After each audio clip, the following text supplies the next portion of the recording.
So I think we all remember taking a calculus class, in high school or freshman year or whatever it was, and you would see something along the lines of what is the derivative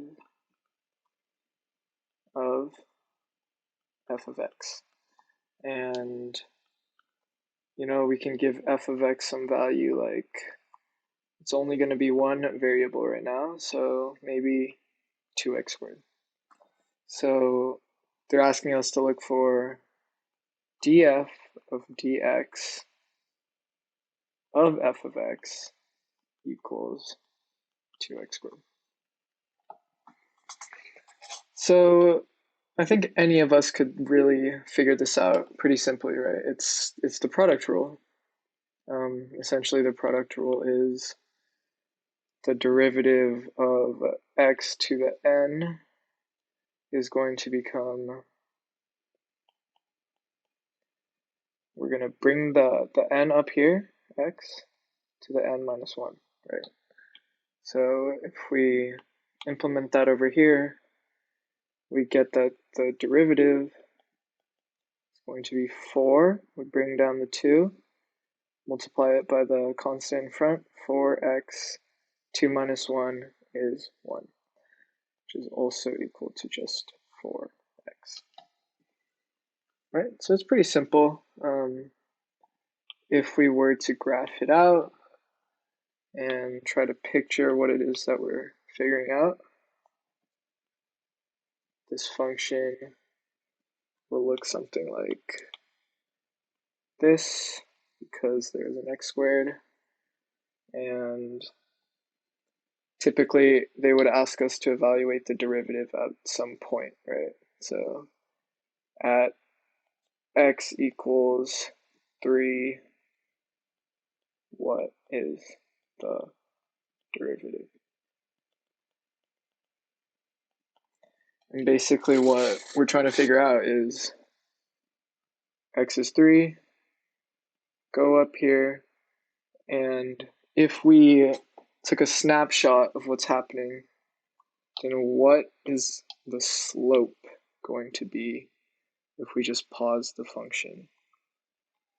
And we can see that it would be something like this. At x equals 3, the slope or instantaneous rate of change is going to be our equation down here. Plug in 3 for x, 12, right? Because remember, this is all f of x, which is basically the same as y. And that'll tell us what the slope is at this point, and it would be 12.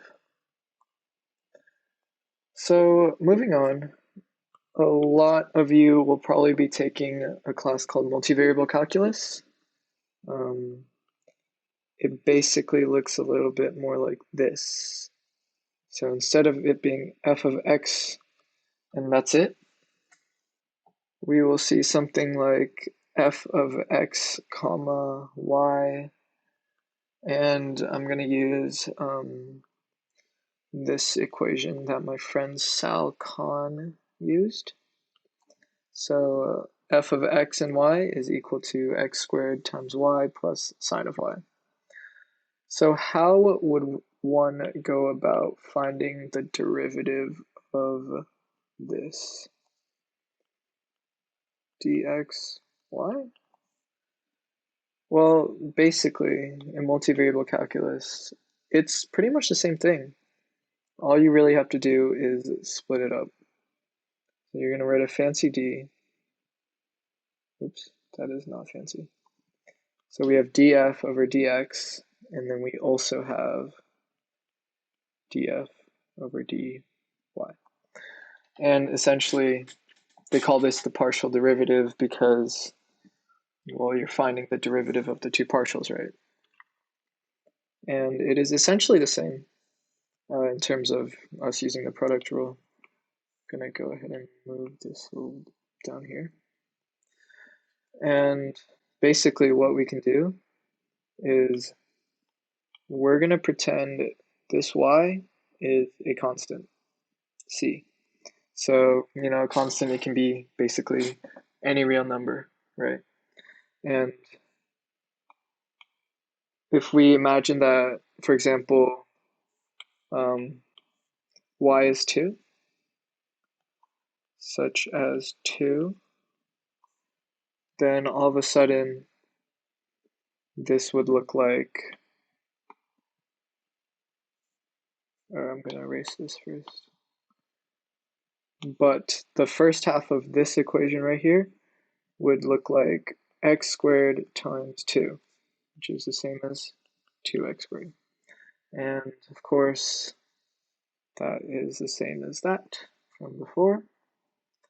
So if we're imagining that y is 2, because y can be any constant, the way that we would find the derivative, right, we bring down that, multiply it by the front, and then this becomes 2 minus 1.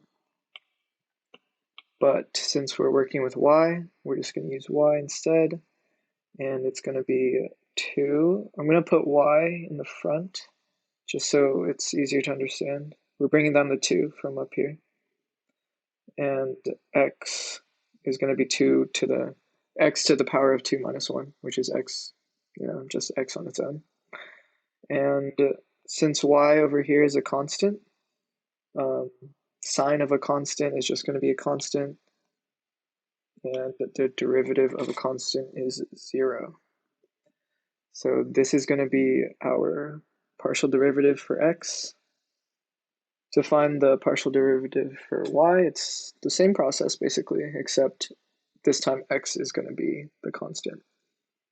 So x squared, it doesn't really matter that there's a square there, because it's like a constant squared. It could be 3 squared is 9, then it would just be x squared, because if it was 9, let's say x squared, x is 3, then that first part of the function would just be 9y, right? And 9y evaluates in terms of derivative, or dy, it would evaluate to just 9. So that's why we're making x squared the derivative of x squared times y. And then we're going to just find the derivative of sine of y.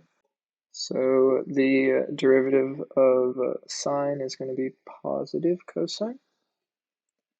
And then, again, derivative of sine is positive cosine.